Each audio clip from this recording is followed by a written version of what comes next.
মূৰত গুটি সব গুটিটো চাবই নোৱাৰি গোটেই মূৰৰ পৰা একেবাৰে ইয়ালৈকে গুটি গোটেই খজুৱতি একদম টিকাৰ পৰা পিঠিলৈকে টোটেল খজুৱতি পাইলছ হৈ প্ৰত্যেক দিনাই সেইদিনাৰ পৰা তেজ গৈ আছে এওঁলোকে গোটেই হুলস্থুল কৈছে ই অৰাজক ই এনাৰ্কিষ্ট ই কি বুলি কৈছে আৰু কিবা কিবি কৈছে সিহঁতি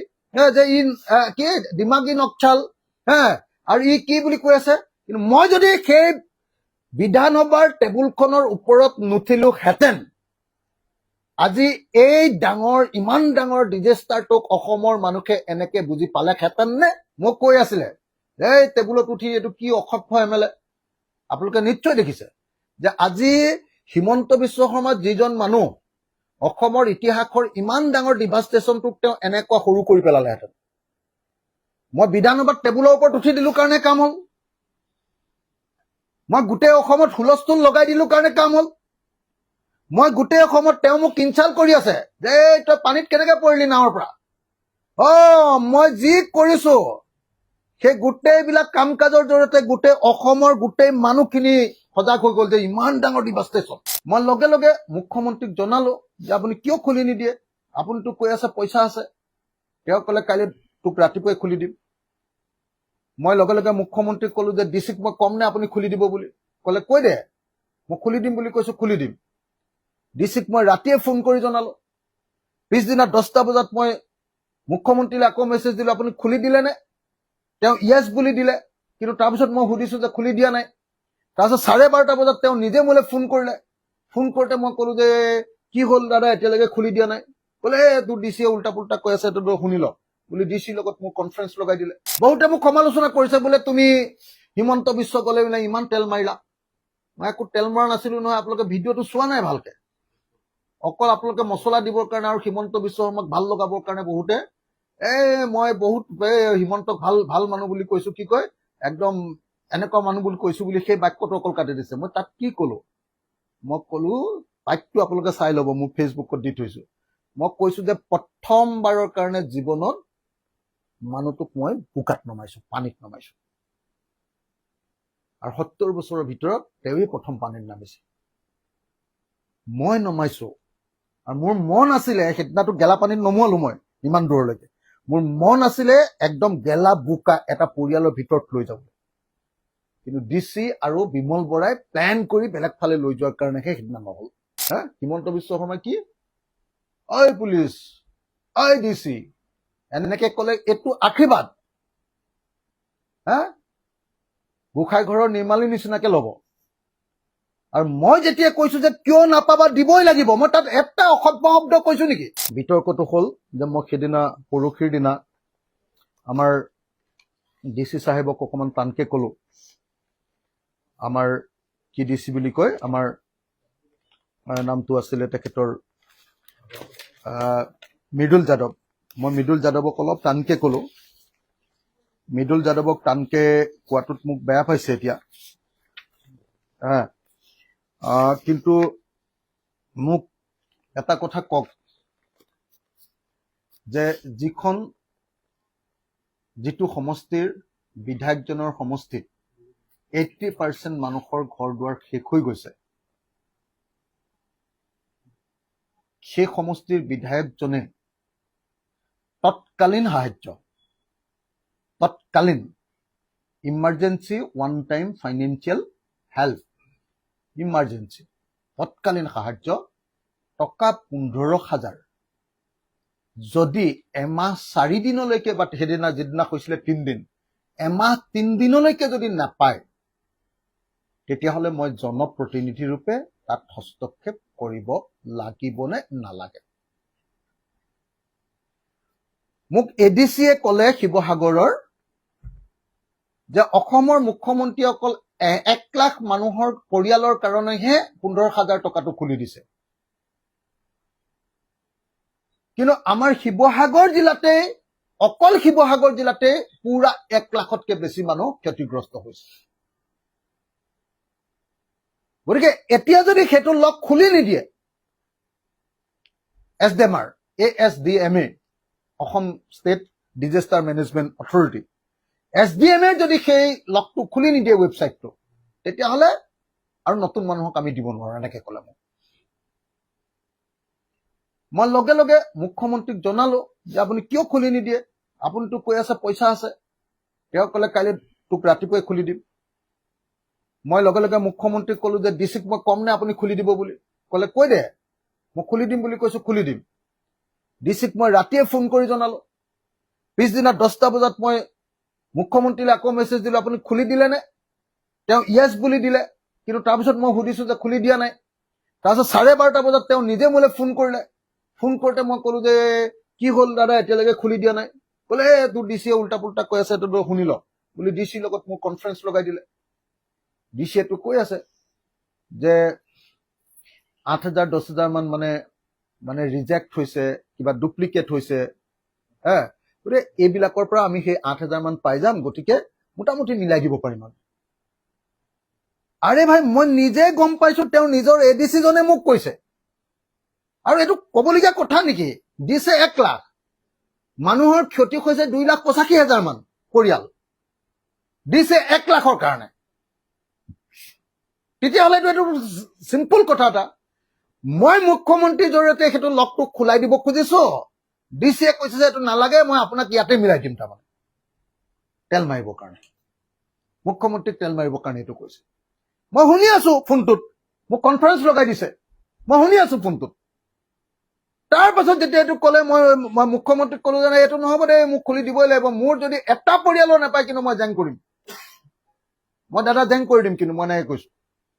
মই তোক লগত ডিচি মিটিং পতাই দিছো, ৰ তই ঠিক কৰি ল। তো 4টা বজাত মিটিঙলৈ গৈছো। ডিচিৰ যিটো বডি লেংগুৱেজ, ডিচিয়ে যিটো ধৰণে কৈ আছে যে ছাৰ আপুনি দিয়া লিষ্টখনৰ 95% হেৰি ওলাইছে, কি আমি দিব নোৱাৰা, কিবা এনেকে কৈ আছে মোক। মই দিয়া লিষ্টখন উলিওৱাচোন তোমালোকে। 8,140টা মানুহৰ মই লিষ্ট দিছিলো যে এইখিনি থাকি গৈছে, তাৰ উপৰিও আৰু থাকি গৈছে, মোৰ হাতত এইখিনি এপ্লিকেশ্যন দিছে। ক'লে মই উলিয়াচোন লিষ্টখন যেতিয়া উলিয়াওতে দেখিলো যে মোৰ 90% মানুহে শুদ্ধ পাবলগীয়া, মাত্ৰ 406জন নে 604জন মানুহে ডুপ্লিকেট হৈছে, বাকীখিনি চব শুদ্ধ, আৰু এটা দুটা ক'ৰবাত আধাৰ কাৰ্ড কিবা গণ্ডগোল আছে। মই ক'লো এইটো কি কথা কয় আপুনি, আৰু মই কিয় তালিকা দিব লাগে?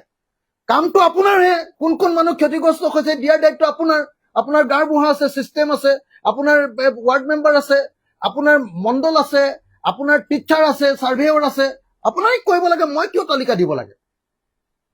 এনেকে বুলি যেতিয়া ক'লো, তেতিয়া তেওঁ মোক যিটো লেংগুৱেজত, আপোনালোকে নিজে চাবচোন,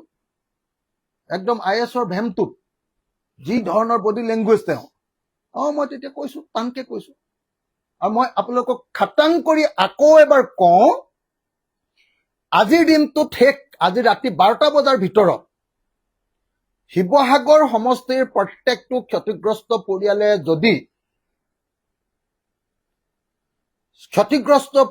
যদি 15,000 টকাৰ ক্ষতিপূৰণটো নাপায়, এইটো ক্ষতিপূৰণ নহয়, এইটো ওৱান টাইম এছিষ্টেঞ্চ, মই হুলস্থুল কৰাৰ কাৰণে দিছে এইটো। আৰু মই আৰু হুলস্থুল কৰিলো, কি 15,000 টকা দিয়ে বুলি, তেতিয়া আৰু 10,000 টকা আমাৰ শিৱসাগৰৰ কাৰণে এক্সট্ৰাকে দিম বুলি ক'লে। বাকীবিলাকক নিদিয়ে, শিৱসাগৰ চৰাইদেউক দিম বুলি ক'লে। আপোনালোকে নিশ্চয় দেখিছে যে আজি হিমন্ত বিশ্ব শৰ্মা যিজন মানুহ, অসমৰ ইতিহাসৰ ইমান ডাঙৰ ডিভাষ্টেশ্যনটোক তেওঁ এনেকুৱা সৰু কৰি পেলালেহেঁতেন। মই বিধানসভাত টেবুলৰ ওপৰত উঠি দিলো কাৰণে কাম হ'ল, মই গোটেই অসমত হুলস্থুল লগাই দিলো কাৰণে কাম হ'ল, মই গোটেই অসমত তেওঁ মোক ইনচাল্ট কৰি আছে যে তই পানীত কেনেকে পৰিলি নাৱৰ পৰা। মই যি কৰিছো সেই গোটেইবিলাক কাম কাজৰ জৰিয়তে গোটেই অসমৰ গোটেই মানুহখিনি সজাগ হৈ গ'ল যে ইমান ডাঙৰ ডিভাষ্টেশ্যন। তেতিয়াহে গোটেই পৃথিৱীৰ মানুহ আহিলে। তেওঁৰ প্ৰধানমন্ত্ৰীয়ে এটা শব্দ নকলে, তেওঁৰ গৃহমন্ত্ৰীয়ে এটা শব্দ নকলে, কিন্তু ভাৰতবৰ্ষৰ ডাঙৰ ডাঙৰ পুঁজিপতিবিলাক, ভাৰতবৰ্ষৰ ডাঙৰ ডাঙৰ ইউটিউবাৰ বিলাক, ভাৰতবৰ্ষৰ যিমানবিলাক এনেকুৱা ছচিয়েল অৰ্গেনাইজেশ্যন আছে, চব আহি গলিয়ালে। কেলে? মই যদি টেবুলত নুঠিলোহেঁতেন, মোক কৈ আছিলে এই টেবুলত উঠি এইটো কি অসভ্য MLA, মানুহে হুলস্থুল কৰিছিলে, পাব্লিকে মোক ছাপৰ্ট দিছে,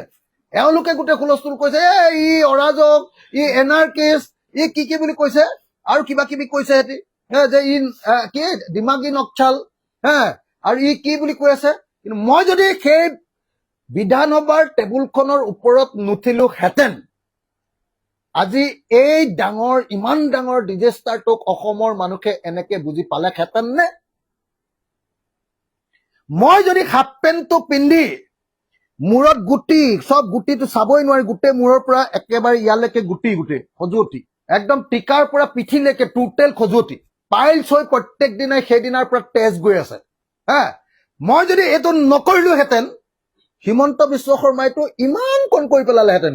এইটো একো নহয় আহিয়ে থাকে এনেকে বুলি কৈ দিলেহেঁতেন বহুতে মোক সমালোচনা কৰিছে বোলে তুমি হিমন্ত বিশ্ব গলে বোলে ইমান তেল মাৰিলা মই একো তেল মৰা নাছিলো নহয় আপোনালোকে ভিডিঅ'টো চোৱা নাই ভালকে অকল আপোনালোকে মছলা দিবৰ কাৰণে আৰু হিমন্ত বিশ্ব শৰ্মাক ভাল লগাবৰ কাৰণে বহুতে মই বহুত হিমন্তক ভাল ভাল মানুহ বুলি কৈছো কি কয় একদম এনেকুৱা মানুহ বুলি কৈছো বুলি সেই বাক্যটো অকল কাটি দিছে মই তাত কি কলো মই কলো বাক্যটো আপোনালোকে চাই ল'ব মোক ফেচবুকত দি থৈছো মই কৈছো যে প্ৰথমবাৰৰ কাৰণে জীৱনত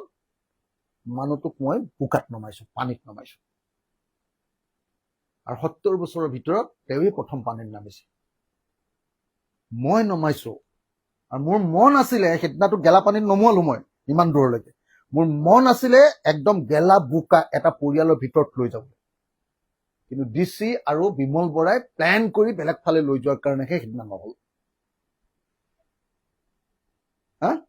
সেইকাৰণে মই আপোনালোকক একদম স্পষ্টকে আপোনালোকৰ আগত কৈ দিব খুজিছো যোনে যি কয় IAS অফিচাৰ ইউনিয়নে বোলে মোক কিবা এটা কৈছে ধমকি লগাইছে ন মই IAS অফিচাৰৰ সভাপতি আৰু সম্পাদকজনৰ নামটো বিচাৰি আছো যোনে বিবৃতি দিছে মই তেওঁলোকৰ ওচৰলৈ যাম আৰু তেওঁলোকক মই নিমন্ত্ৰণ কৰিম মোৰ সমষ্টিত এতিয়াও ইমান বোকা থকা ঘৰ এটাত মই তেখেতসকলক সোমোৱাই দিম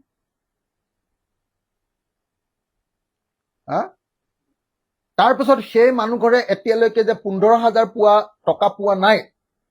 ইমাৰ্জেঞ্চি ফাণ্ড যিটো 3 দিনত 4 দিনত পাব লাগিছিলে সেইটো যে এতিয়া 1 মাহ 4 দিনৰ পাছতো পোৱা নাই তাৰ পাছত সেই IAS অফিচাৰৰ ইউনিয়নৰ প্ৰেচিডেণ্ট ছেক্ৰেটাৰীজনক খং উঠে নাই তেওঁলোকক মই দেখুৱাই দিম গুৱাহাটীত বাহি কৈ থাকিবলৈ বৰ সহজ হিমন্ত বিশ্ব শৰ্মাই ঠেক বুলি ক'লে মানে সেইটো একদম আশীৰ্বাদ হিমন্ত বিশ্ব শৰ্মা কি ঐ পুলিচ ঐ ডিচি এনেকে ক'লে এইটো আশীৰ্বাদ গোসাঁই ঘৰৰ নিৰ্মালী নিচিনাকে ল'ব আৰু মই যেতিয়া কৈছো যে কিয় নাপাবা দিবই লাগিব মই তাত এটা অসভ্য শব্দ কৈছো নেকি তেওঁক মই কিবা ফিজিকেলি হাৰাছ কৰিছো নে মই তেওঁক অসভ্য শব্দ কৈছো নে মই তেওঁক অভদ্ৰ আচৰণ কৰিছো নে খালি মই ষ্ট্ৰংলি কৈছো যে মোৰ বস্তু পাব লাগিব শিৱসাগৰ জিলাৰ তেওঁ ডিচি আৰু শিৱসাগৰ জিলাৰ ডিমৌ নাজিৰা আৰু মোৰ শিৱসাগৰ সমষ্টিৰ প্ৰত্যেকটো পৰিয়ালে যাৰ বানপানী উঠিছে যদি 11,000 টকা আজি দি থৈছো টাইমটো আজি দি থৈছো 22 তাৰিখ ৰাতি 12টা বজাৰ ভিতৰত যদি নাপায় তেতিয়াহ'লে আকৌ মই গৰুজিম কনফাৰ্ম 15,000 টকা যদি নাপায়